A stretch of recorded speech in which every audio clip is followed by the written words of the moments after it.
Hello and welcome you all to let's crack it. मेरा नाम है अभिषेक। तो वर्ल्ड हिस्ट्री सीरीज़ की ये नई वीडियो है। इसमें हम नया चैप्टर स्टार्ट करने जा रहे हैं। चैप्टर का नाम है नाजिज़्म और हिटलर का उदय, यानी कि राइज़ ऑफ हिटलर। इससे पहले दो चैप्टर्स हो चुके हैं जिसमें हमने एक तो फ्रेंच रिवॉल्यूशन पढ़ लिया और यूरोप में सोशलिज्म का उदय कैसे हुआ, राइज कैसे हुआ सोशलिज्म यूरोप में, वो पढ़ लिया। ये है नाजिज़्म। देखिए बहुत इंपॉर्टेंट चैप्टर है। इसमें जर्मनी के ऊपर क्वेश्चन बनते हैं, वर्ल्ड वॉर के ऊपर थोड़े बहुत क्वेश्चन बनते हैं। इसमें से काफ़ी सवाल पूछे जा सकते हैं। तो इस चैप्टर को देखना बहुत इंपॉर्टेंट है आपको। तो नाज़िज़्म के ऊपर आप जितनी वीडियोज़ आने वाली हैं उनको ज़रूर देख लीजिएगा। इसके बाद एक चैप्टर और आएगा नेशनलिज़्म इन यूरोप, वो भी बहुत इंपॉर्टेंट है। उसमें से भी काफ़ी सवाल बनेंगे, वो भी सवाल आपसे पूछे जा सकते हैं। तो ये दोनों चैप्टर्स बहुत ज़्यादा इंपॉर्टेंट हैं। फ्रेंच रिवॉल्यूशन तो अपने आप में है ही, तो इन सबको आप बहुत अच्छे से देख लीजिएगा। स्टार्ट करने से पहले बताना चाहूँगा गाइज़ कि अगर आपने लेट्स क्रैक इट का यूट्यूब चैनल सब्सक्राइब नहीं किया है तो उसको प्लीज़ सब्सक्राइब कर लीजिएगा, जिससे कि आपको सारी नोटिफिकेशंस मिलते रहें। जितनी भी वीडियोज़ आ रही हैं आपके आने वाले एग्जाम्स में बहुत ज़्यादा हेल्प करेंगी आपको। आप इनको लगातार देखते रहें और अपनी तैयारी करते रहें। साथ साथ बताना चाहूँगा कि लेट्स क्रैक इट का फ्री टेलीग्राम चैनल भी है, आप उसको ज़रूर ज्वाइन कर लीजिएगा क्योंकि सारे नोटिफिकेशंस वहीं पे आते हैं। जितनी भी अपडेट्स होती हैं वो सभी आपको वहीं पता चलेंगी। चाहे वो करंट अफेयर्स के अपडेट्स हों या वीडियोज़ के अपडेट्स हों, वो सभी आपको वहीं पे पता चलेंगी लेट्स क्रैक इट के टेलीग्राम चैनल पे। उसका लिंक आपको इस वीडियो की डिस्क्रिप्शन में से भी मिल सकता है। तो स्टार्ट करते हैं नाजिज़्म। तो देखो, Nazism was a system, a structure of ideas about the world and politics. बात ये है कि नाज़िज़्म है क्या? देखिए, जर्मनी की स्थिति बताएगा कि वर्ल्ड वॉर के बाद जर्मनी में क्या हुआ, या उससे पहले थोड़ा बहुत कंडीशन देखेंगे और जर्मनी की कंडीशंस को देखेंगे कि जर्मनी में हुआ क्या था। तो वहाँ पे नाज़िज़्म यानी कि नाज़ीवाद का एक कल्चर उगता है। तो ये जो कल्चर है वो क्या कल्चर है उसके बारे में थोड़ा-सा इसमें पढ़ेंगे। तो नाज़िज़्म एक अपने आप में एक सिस्टम था, है ना? एक व्यवस्था थी। यानी कोई ऐसा कोई ये नहीं था कि कोई एक टर्म था या कोई बहुत ही छोटी-सी चीज़ थी, अपने आप में एक पूरा सिस्टम था। आइडियाज़ का पूरा स्ट्रक्चर था, यानी कि किस तरह से एक विचारों की एक जो संरचना थी, वो थी, है ना? About what? About world and politics, यानी कि दुनिया और राजनीति के बारे में पूरा का पूरा नाज़िज़्म अपने आप में एक सिस्टम था, अपने आप में एक थ्योरी थी, आप कह सकते हो कि पूरा का पूरा एक थॉट प्रोसेस ही इसका अलग था। मई 1945 में जर्मनी ने सरेंडर किया। ये हालाँकि थोड़ी-सी आगे की बता रही है बात, फिर बात बता रहा है ये। उसके बाद फिर हम फ्लैशबैक में जाएँगे, एक तरीके से आप इस तरह समझ के रखिए। इन मई 1945 जर्मनी ने सरेंडर कर दिया टू द एलाइज़। एलाइज़ देश थे जैसे कि यूएसए, है ना? उसके बाद फिर उसमें यूरोप के कंट्रीज़ हो गए, फ्रांस वगैरह, वो एलाइज़ कंट्रीज़ हो गए और जर्मनी अपोज़िट में था। तो मई 1945 में जर्मनी ने सरेंडर कर दिया। Anticipating what was coming, Hitler, his propaganda minister Goebbels. तो हिटलर की बात आती है। हिटलर के प्रोपेगेंडा मिनिस्टर थे, यानी कि जो प्रोपेगेंडा तैयार करते थे, यानी कि आप कह सकते हैं कि एक वहाँ पे जो किस तरह से हम क्या काम करेंगे, है ना?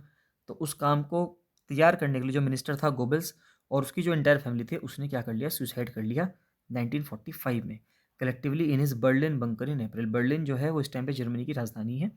तो बर्लिन के बंकर में अप्रैल 1945 में इन्होंने क्या कर लिया, सबने अपने आप को मार दिया, सुसाइड कर लिया। At the end of the war, an international military tribunal at Nuremberg was set up to prosecute Nazi, है ना?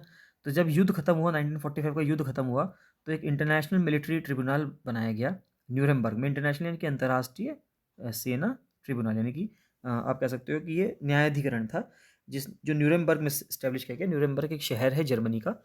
Setup to prosecute Nazi wars criminals of for crimes against piece.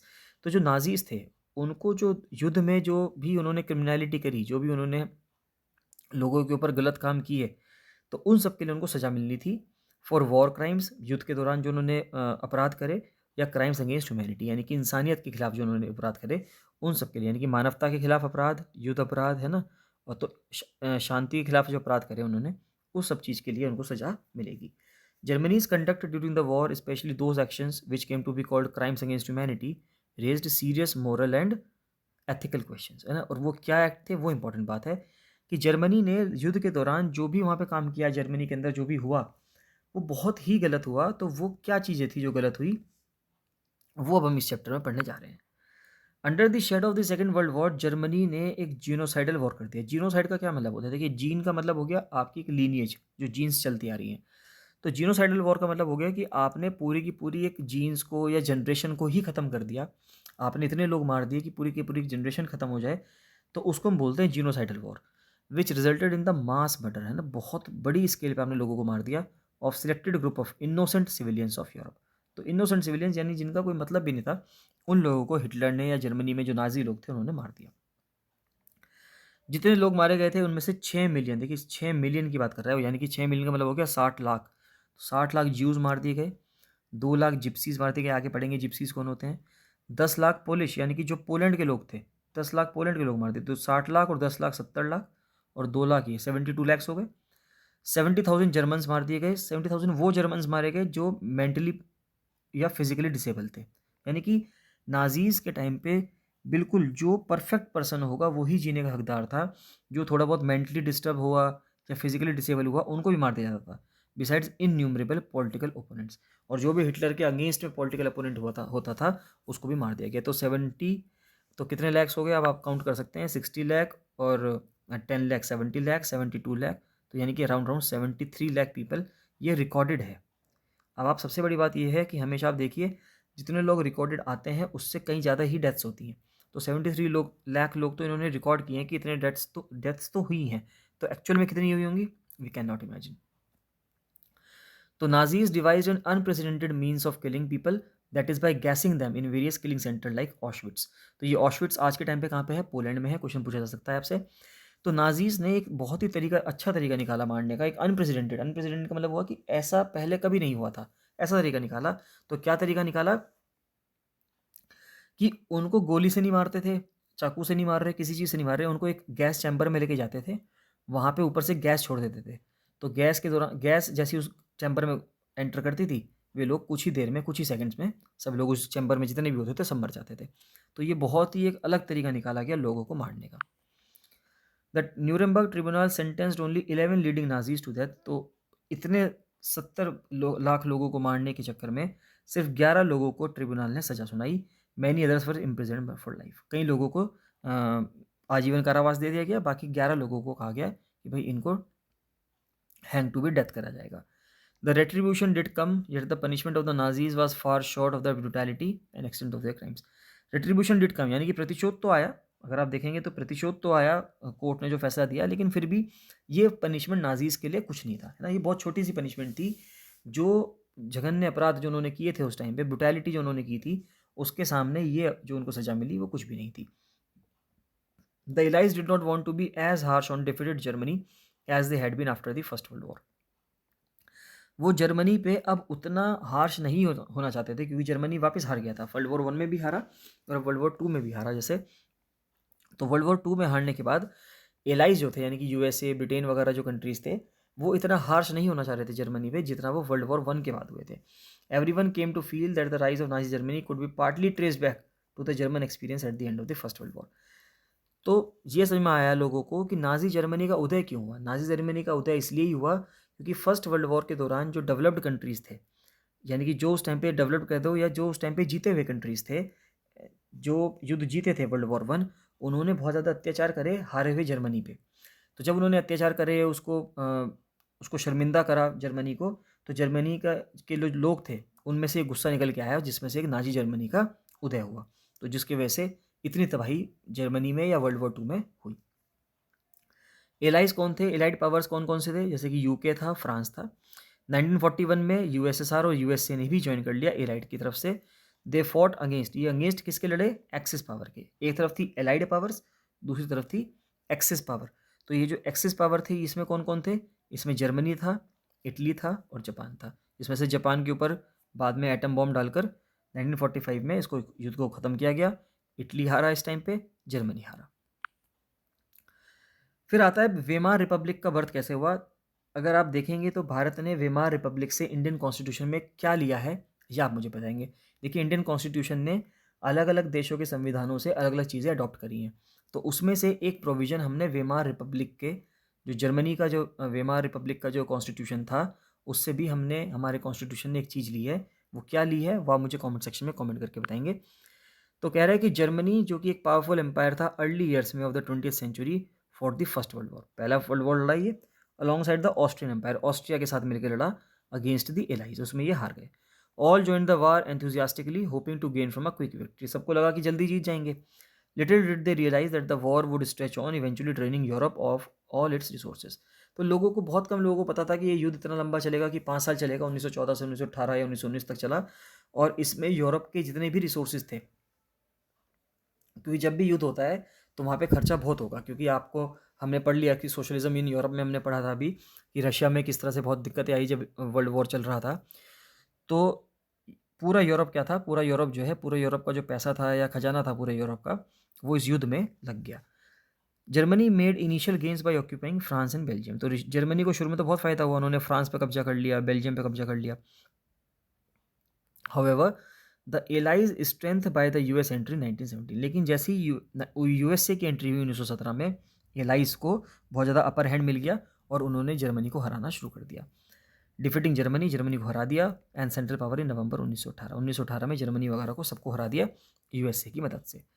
The defeat of imperial Germany and the abdication of the emperor. Abdication मतलब है भाग जाना, जब emperor छोड़ के भाग जाता है। Give an opportunity to parliamentary parties to recast German polity.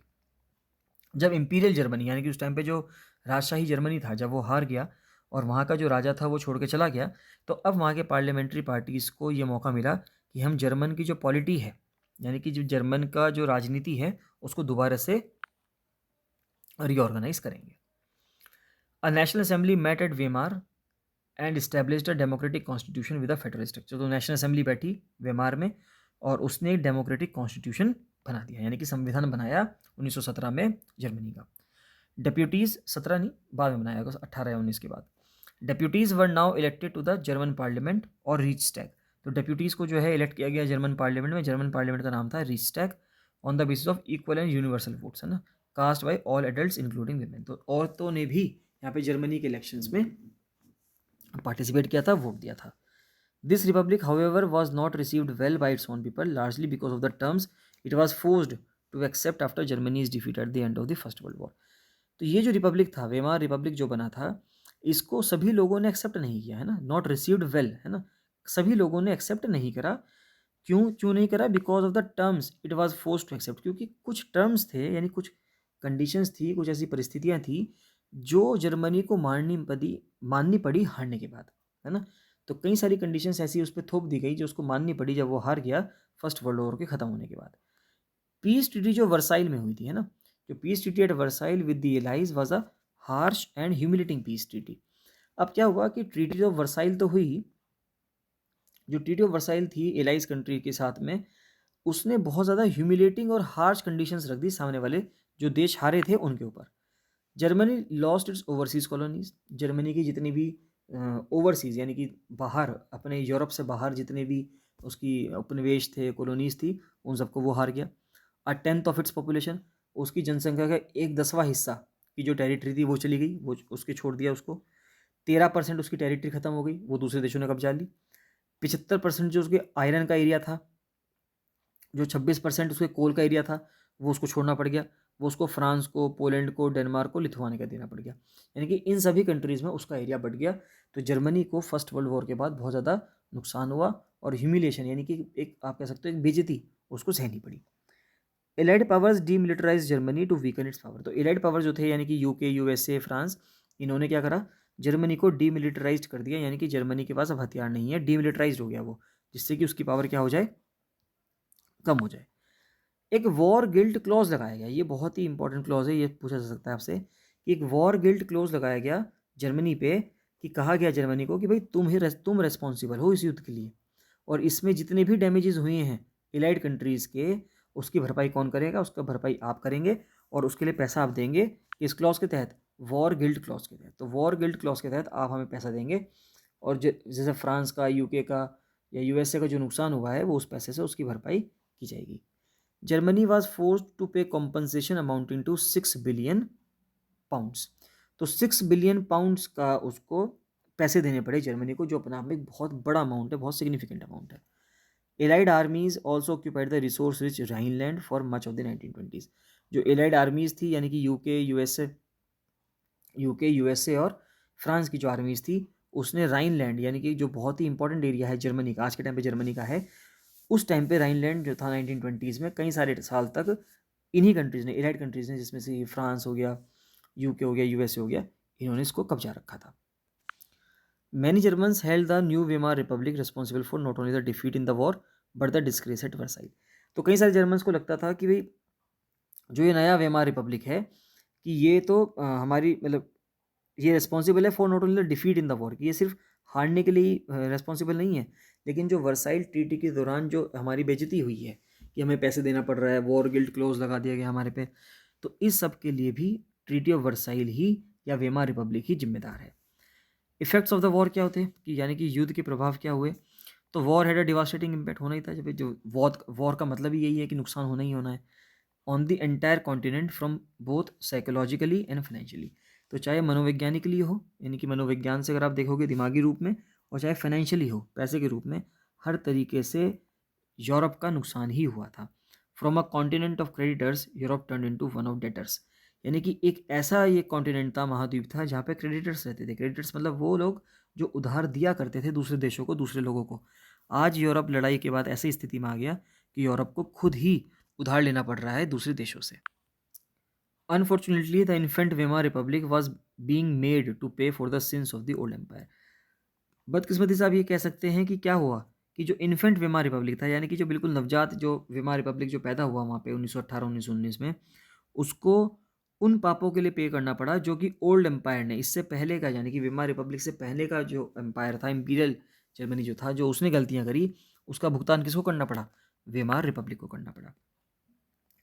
The Republic carried the burden of war guilt, तो एक तो रिपब्लिक के ऊपर एक बर्डन आ गया, एक बोझ आ गया वॉर गिल्ट क्लॉज से, जो कि भाई आपको वॉर गिल्ट ये था कि ये जो वॉर है ये आपकी वजह से हुआ है और हमारा बहुत नुकसान हुआ है, तो आप भरपाई करेंगे इसकी।